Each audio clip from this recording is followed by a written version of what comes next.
सुप्रभात बच्चों, मैं डॉक्टर सविता टांक, सहायक आचार्य हिंदी। आज मैं आपको बीए पार्ट सेकंड में पेपर सेकंड के अंतर्गत आज हम राष्ट्र का स्वरूप निबंध में व्यक्त विचारों के बारे में जानेंगे।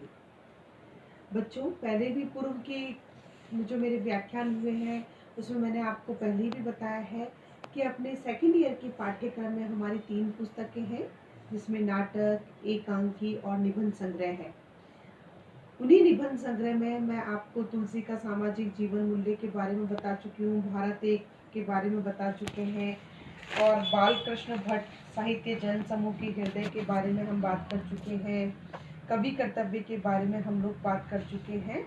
उसी के अंतर्गत आज हम राष्ट्र का स्वरूप निबंध में व्यक्त विचारों के बारे में जानेंगे। राष्ट्र का स्वरूप निबंध के रचयिता है वासुदेव शरण अग्रवाल। यह भारतीय संस्कृति और साहित्य के अध्येता के रूप में इनका नाम अग्रणी है। उन्होंने कालिदास के मेघदूत और बाणभट्ट के हर्ष चरित्र की नवीन पाठिका प्रस्तुत की है।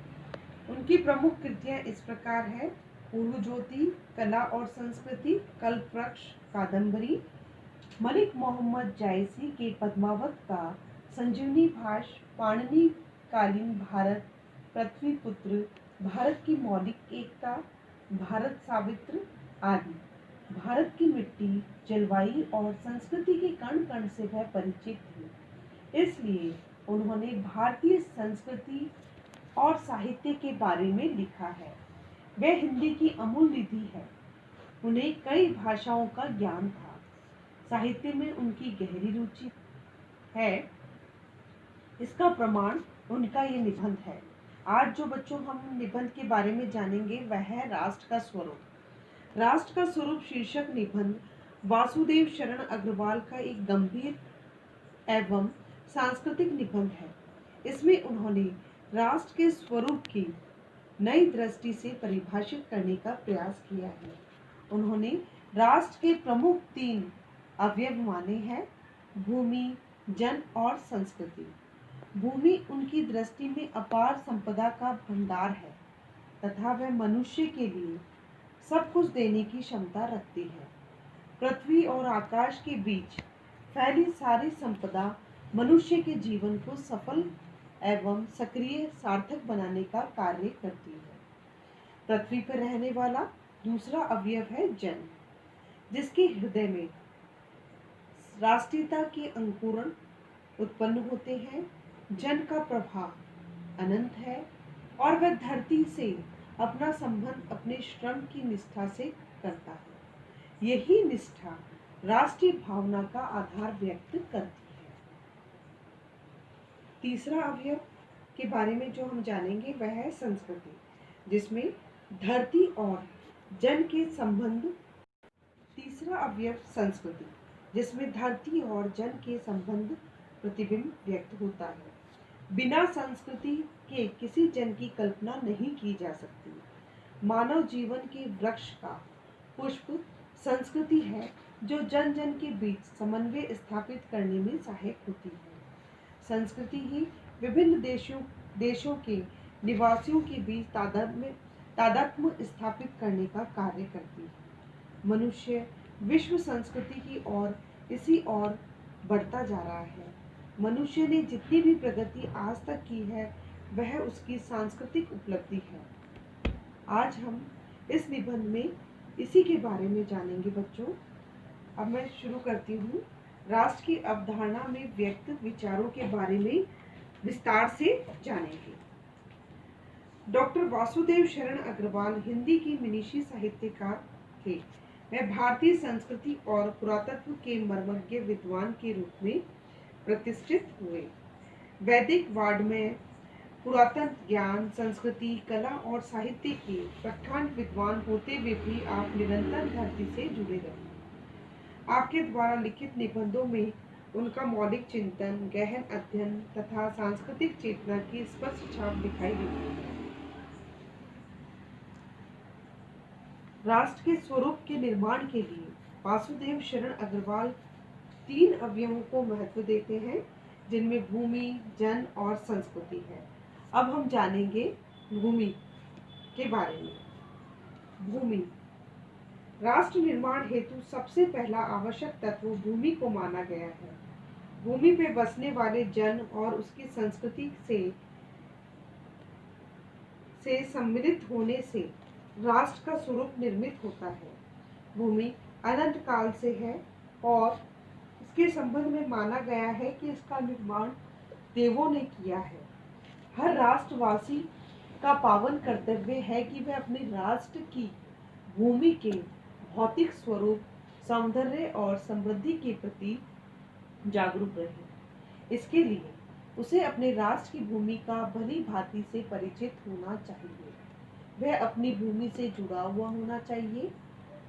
हमारी पृथ्वी ही हमारी राष्ट्र भावना को उत्पन्न करने वाली है। अतः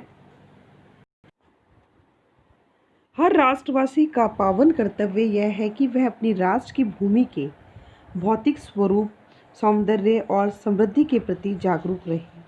इसके लिए उसे अपने राष्ट्र की भूमि का भली भांति परिचित होना चाहिए और वह अपनी भूमि से जुड़ा हुआ होना चाहिए। हमारी पृथ्वी ही हमारी राष्ट्रीय भावना को उत्पन्न करने वाली है। अतः हमारे हृदय में जितना धरती प्रेम होगा, हमारी राष्ट्रीय भावना भी उतनी ही गहरी होगी।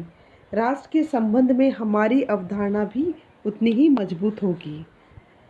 लेखक वासुदेव शरण अग्रवाल यह कहते हैं कि हमारी पृथ्वी अमूल्य निधियों से पूरित है।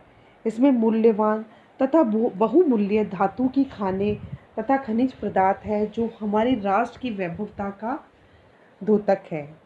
इसके अलावा इसके धरातल पर स्थित पेड़ पौधे, पहाड़, नदियाँ, धरातल के ऊपर निश्चित रूप दूरी तक उन्मुक्त आकाश भी शामिल है।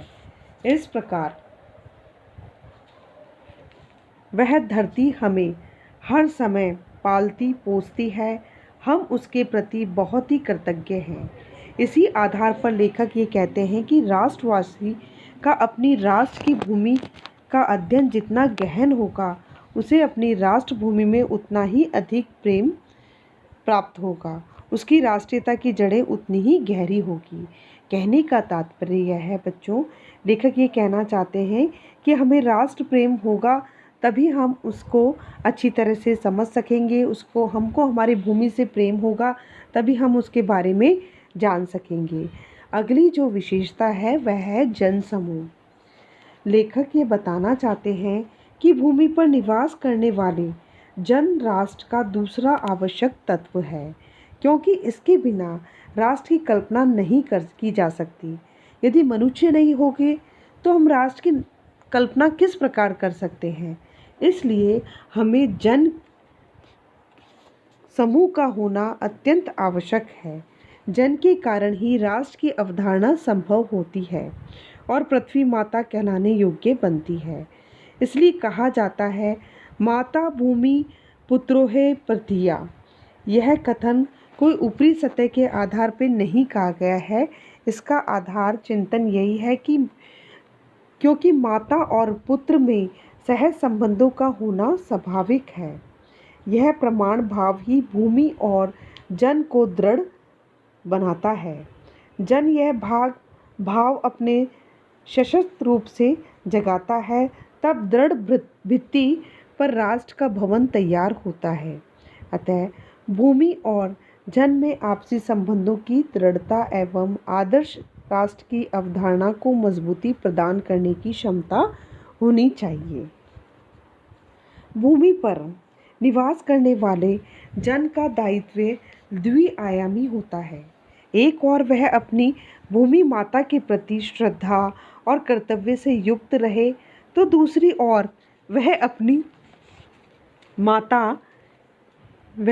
माता की अन्य संतानों के प्रति भी स्नेहशील, कर्तव्यपरायण और भावपूर्ण भाव बने रहें। जिस प्रकार शरीर के किसी अंग के निर्बल हो जाने पर शरीर का संतुलन बिगड़ जाता है, उसी प्रकार राष्ट्र रूपी शरीर का कोई अंग समाज या समुदाय अंधकारग्रस्त या निर्बल होगा तो राष्ट्र के शरीर की प्रसन्नता और प्रगति संभव नहीं होगी।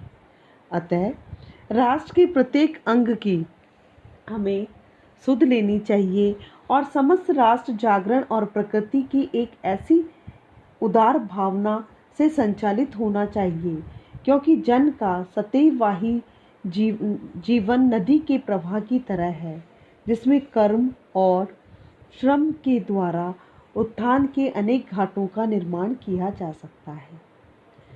अगला जो तत्व है वह है संस्कृति। लेखक ने संस्कृति को राष्ट्र का तीसरा अंग माना है। इसकी आवश्यकता तथा इसके महत्व पर के बारे में उन्होंने बताया है कि बिना संस्कृति के जन की कल्पना मात्र है और संस्कृति ही जन का मस्तिष्क है। संस्कृति का विकास और उत्कर्ष के द्वारा ही किसी राष्ट्र की उन्नति संभव है, क्योंकि राष्ट्र के समग्र रूप में जन और भूमि के साथ साथ जन की संस्कृति का महत्वपूर्ण स्थान है। जन संस्कृति में हमें जन जीवन का सौंदर्य और गौरव दिखाई देता है। इसके साथ ही ज्ञान और कर्म के सम्मिलित रूप में ही संस्कृति के दर्शन देखने को मिलते हैं। राष्ट्र जन अपनी संस्कृतियों के द्वारा एक दूसरे के साथ मिलकर राष्ट्र में निवास करते हैं। यही समन्वय युक्त जीवन राष्ट्र का सुखदायी होता है। किसी राष्ट्र का साहित्य, कला, संगीत, नृत्य आदि विभिन्न रूप उसकी संस्कृति के परिचायक होते हैं। इसी आधार पर यदि किसी भूमि पर निवास करने वाले मनुष्य को संस्कृति से हीन कर दिया जाए तो वहाँ की राष्ट्रीयता का लोप हो जाएगा। यदि मानव जीवन को एक वृक्ष के रूप में देखा जाए तो संस्कृति ही निश्चित उसका सुगंधित पुष्प है। अतः एक विकासशील राष्ट्र के लिए आवश्यक है कि वह अपने पूर्वजों के गुणों को अपने जीवन में उतारे, परंतु अपनी वर्तमान प्रगति में भूतकाल की परंपरा को बाधक न बनने दे। इस प्रकार बच्चों, निष्कर्ष रूप में लेखक ये कहना चाहते हैं कि भूमि, जन और संस्कृति के समन्वय से ही राष्ट्र का स्वरूप का निर्माण किया जा सकता है। हमें मिलकर राष्ट्र का निर्माण करना है। किसी भेदभाव के अपनी संस्कृति को अपने कर्म, आचार, विचार से गौरवान्वित करते हुए आज की परिस्थिति के मध्य हमें राष्ट्र को सबल बनाने का कार्य करना होगा। धन्यवाद।